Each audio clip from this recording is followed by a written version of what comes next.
बहुत ही सादा नुस्खा है, 3 माह आप खाएं, आधा आधा चम्मच, यकीनन इंशाल्लाह हर हेपाटाइटिस का वायरस भी आपको नहीं मिलेगा।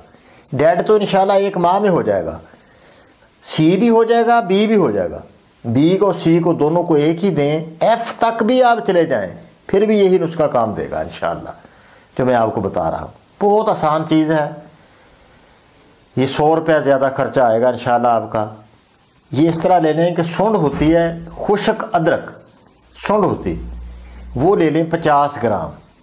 नुशादर जो है 3 तरह का होता है, ये अमोनियम क्लोराइड होता है नुशादर। तो मेडिकल वाली भी दवाइयाँ, जितनी भी खांसी है, खांसी वाली दवाइयों में अमोनियम क्लोराइड डाला जाता है। ये एक नमक जैसा होता है। तो ये 3 इसकी शक्लें होती हैं। एक टिक्की गोलियाँ बनाते हैं, एक डंडा सा इसका बना देते हैं, एक इसकी जैसे घड़ा टूट जाए तो ठीकरी उसकी होती है, उसको नुशादर ठीकरी वाला कहते हैं।